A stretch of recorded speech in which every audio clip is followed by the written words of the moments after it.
I'm attempting to cross Ontario, Canada in a completely straight line. Inspired by GeoWizard's straight line missions, my goal is to walk from one side of the province to the other without deviating more than 25 meters from a completely straight line. No matter what obstacle I come across, I have to go straight through it.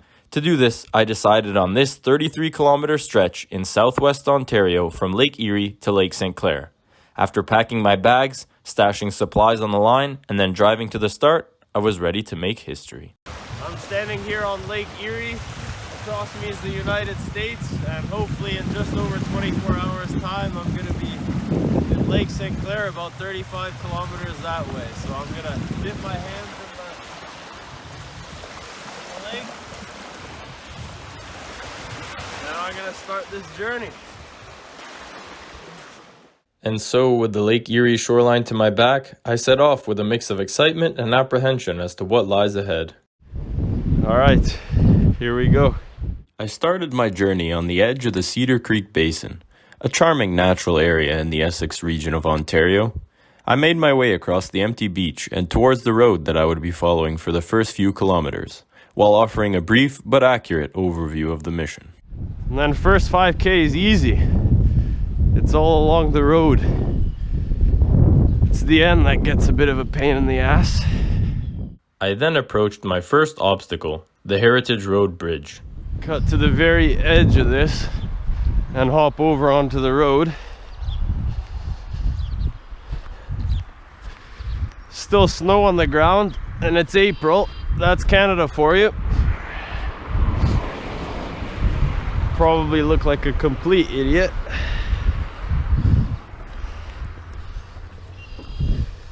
First obstacle.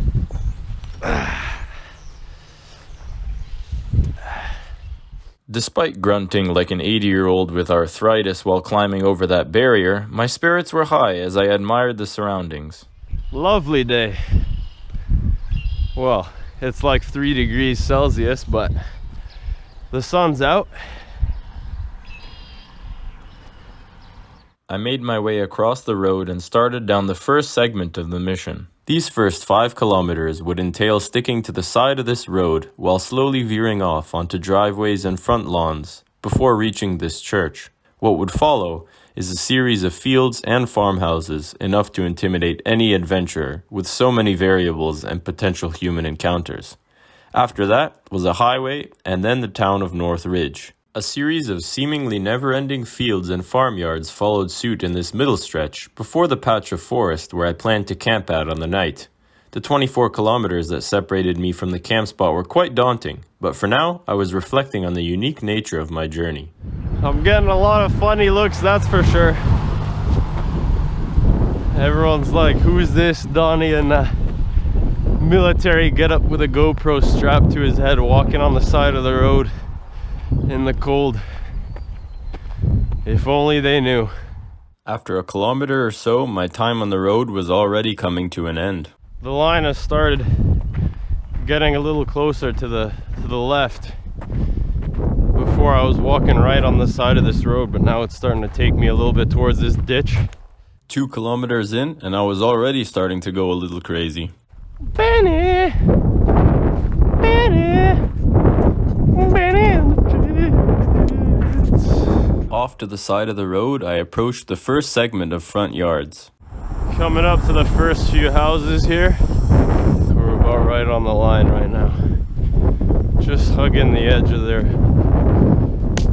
driveways. Don't mind me, sir. I'm simply crossing Ontario in a straight line.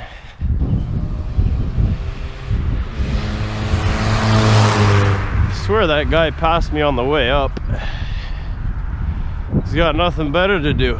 But then again, neither did I.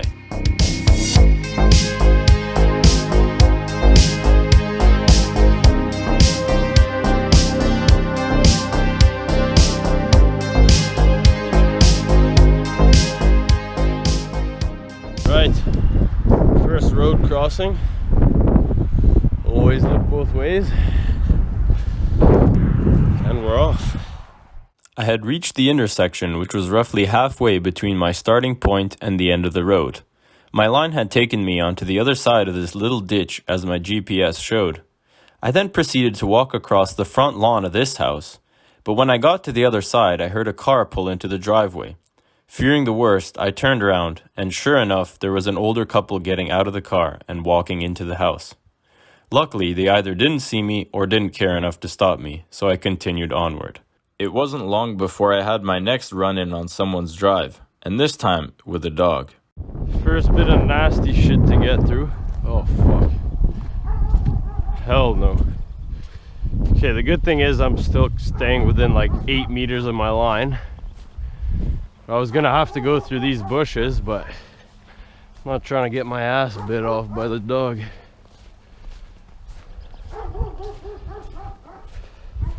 Yeah, I'm only about 6 meters offline here. I then decided to put my bushwhacking skills to the test for the sake of line purity. Alright, let's do it.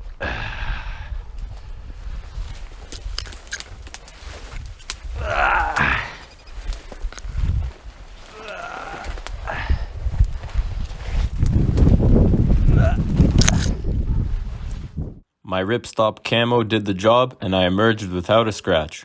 I was also beginning to feel the first signs of fatigue. Walking on this stuff ain't easy. My quads are burning.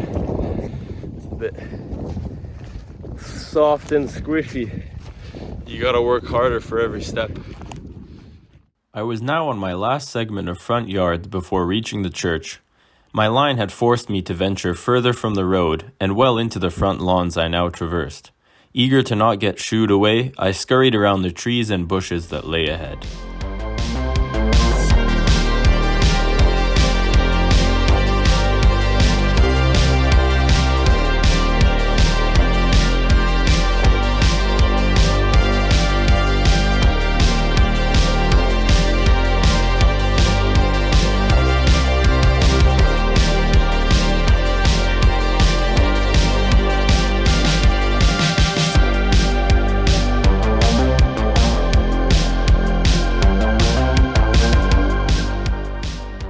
Thou approacheth thy church.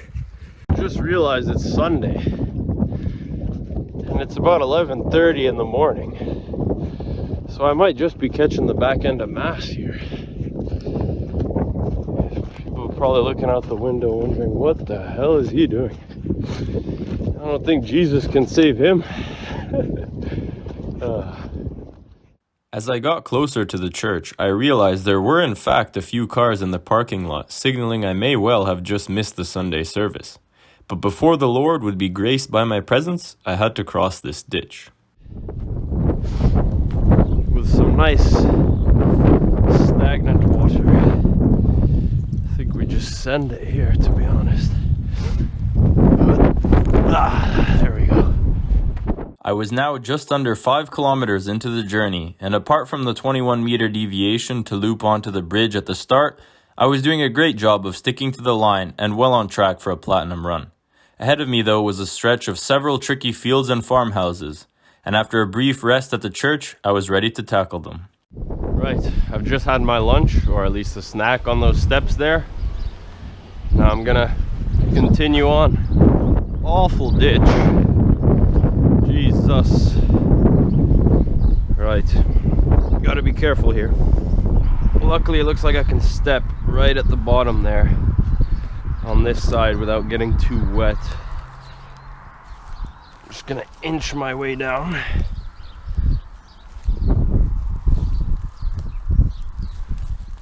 There we go. And then grab this branch, I guess, and pull myself up. Oh, maybe not. What about this stump here? Nope. Ah, shit. I'm just gonna have to go for it. Oh, God. Ah, there we go. Don't fall back.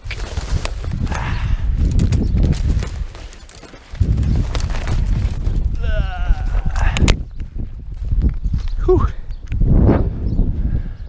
After scampering up the ditch, I made my way across this waterlogged field. At the end of the field was the first of many farmhouses I would be passing through in this next segment. Okay, so there's somebody's house there. And I've got to go right in between their house and this hedge. So I hope they don't see me. Fuck. Alright, so I gotta go through here. I'm trying to scout it out. Maybe I'll get to the edge of this tree line and then see what I'm up against. God, that's thick. Shit. Okay. I think I might just go for it. Although there does look like some kind of creek down there at the bottom, but I guess I'll assess when I get to it. Right. Here we go. Just go for it. Just go.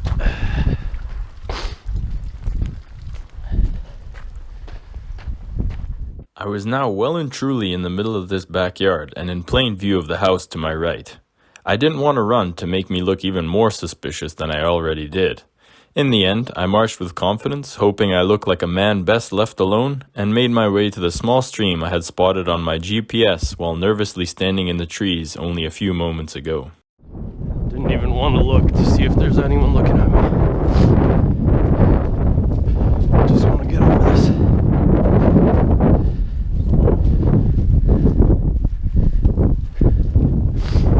Please don't be deep. Oh, thank God. Okay, wow, perfect. Look at that, right on the line. Luckily, the stream was nothing to worry about and allowed for easy crossing, though I was greeted by a worrying fence on the other side. Ah, yes. Right, first of many backyards. Oh shit, there's a fence. Is this electric?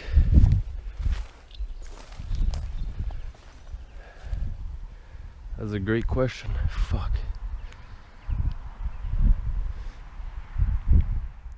After checking the poles for insulators and a couple quick backhand taps, I came to my conclusion.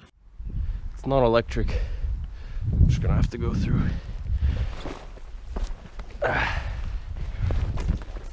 There we go.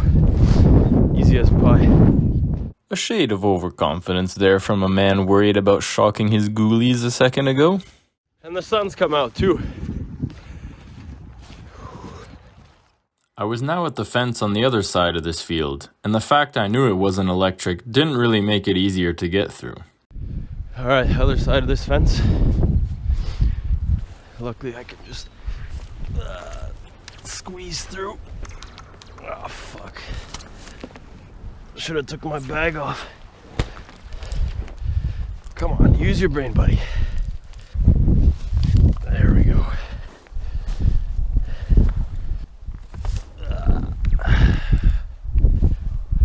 Okay. And we're off through this muddy ass cornfield. Muddy indeed was the cornfield I now trod on, and at the end was the next backyard to be explored. Alright, I just crossed the field. Now it's time for everybody's favorite segment, backyard exploration. Well, I think I can stick to the left here. I'm just gonna wait for this car to pass so it doesn't look like I'm doing some stupid shit. Even though it looks like I'm doing some stupid shit.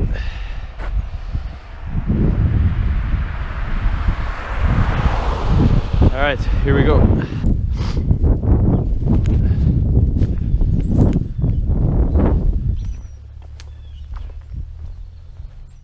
I made my way towards the thick bush before hearing the sound of faint pattering.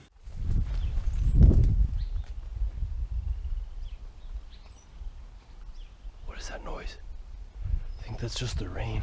I thought it was footsteps at first. By rain, I meant water droplets falling down the downspout of this very strange-looking shelter, which eventually gave way to a shabby clearing straight out of Fallout 4. Fuck it, just go for it, man. Ah, my face.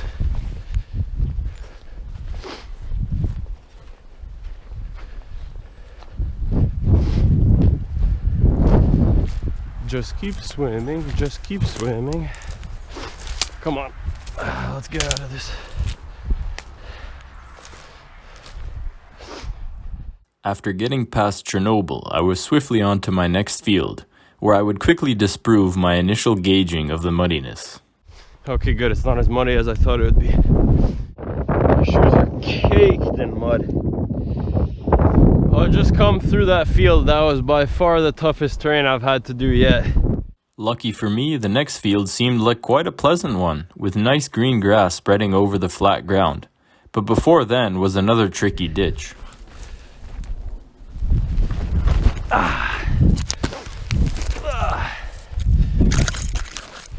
It's like a slip and slide, man. Jesus Christ. Come on. I'm gonna toss my GPS up there. Come on. Get some grip, man. There we go. Oh. This heavenly field felt like a plush carpet following the energy-draining mud I had just come through. The pleasantries wouldn't last for long, however, as I approached yet another farm I would have to pass directly through. My line's taking me right in between those two buildings. There's a tractor over there. So I gotta snake my way around them and hope that Farmer Joe is on vacation or something. Although I really hope it's not that guy with the tractor right now to my right. That looks like he's gone. All right, here we go. Ah, shit.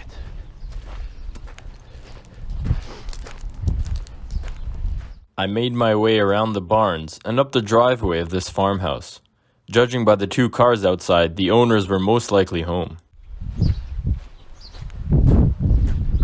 If there was someone in that house, they definitely saw me.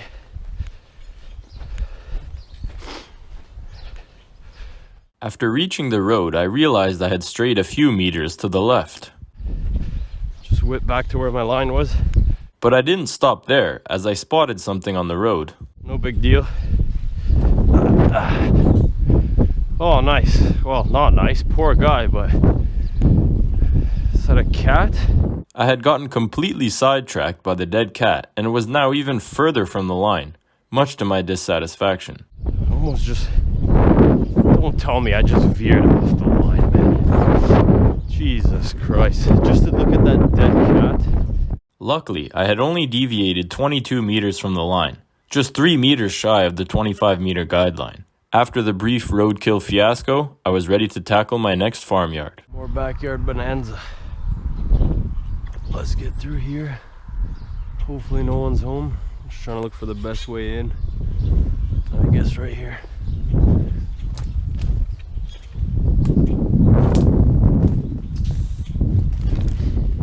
I made my way into the yard, which stretched over 200 meters until the next field. Oh my god, dude. All it takes is one person to look outside and I'm done. It seemed like the farms on my line were getting trickier and more intense with every one I completed. I was then greeted by another dead animal. Another dead raccoon. Nice. Jesus Christ. Hopefully that's not me. In 10 minutes. And this guy gets his shotgun out. Oh, fuck. I gotta get over this. Come on. Ah, fuck my hands.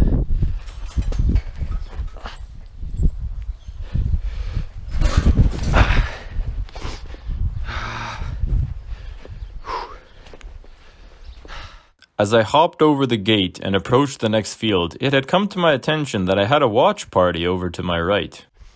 Oh, God. Cow pasture. It seemed like a good number of the cows had taken quite an interest in my mission. They're all looking at me like, what the hell is this guy doing? And so I bid farewell to Otis and his buddies and made my way to this beast of a cornfield that lay ahead. That was by far the most intense little run-in yet. I mean, so many things could have went wrong.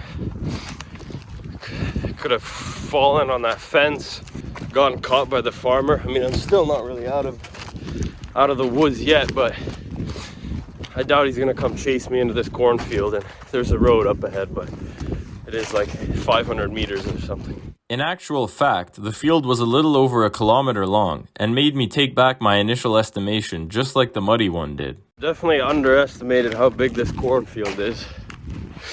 This thing is huge. Still got a ways to go. Eventually, I got to the road on the other side of the field, where I was able to get a preview of what the next obstacle looked like. And next up, we gotta go right through to that house in the distance. I think we can just hug the right shoulder, so let's see how it goes. I made my way towards the little house and was greeted by the sound of several chickens that appeared to be roaming around the property.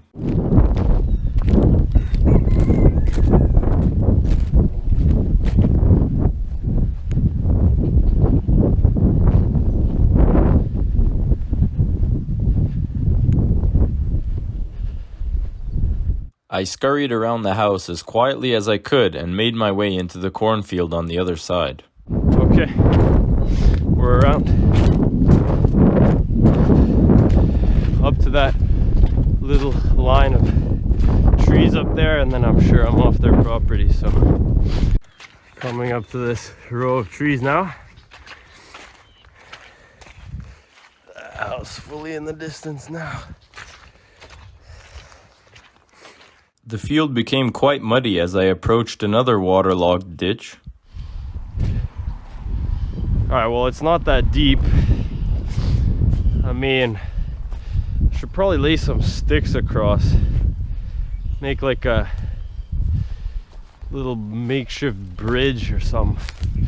Yeah, that is kind of deep actually. I might have to jump it, you know. So I gotta cross here. Let me get to the edge of this. Try not to fall in. Yeah, that's a hurdle right there. Okay, and here comes me. Ah, yes. Now some of you may be looking at this thinking I'm a crap athlete and you can jump that in your sleep, but let me tell you, the camera doesn't do some of these ditches justice. They are quite girthy. And on to the next field we go. The journey continues. A little update for you. It's now 1:45. Started around 10:30, I think it was, so going just over 3 hours now. Probably around halfway done for the day, so another 3 hours of solid hiking to go. I want to stop soon and finish the rest of my lunch because I'm getting a little bit hungry, and then that should give me plenty of time to set up camp and relax before it gets dark. Sunset's around 7:55 p.m. so probably won't be pushing it that late anyways, but still feeling good. A little bit tired, legs are a little sore, but just powering through. I was now ready for my next road and ditch crossing combo. That little Fiat's been kind of circling around. I don't know what he's up to, but anyways, time to get over this thing. So I just jump. See, I don't want to fall back down. You know, I'm gonna use that little ledge right there, or that drain where the water comes out. See if I can jam my foot in there and then just lean up against the bank. Okay, that's fine. My foot didn't sink in too much. Now I just gotta get up.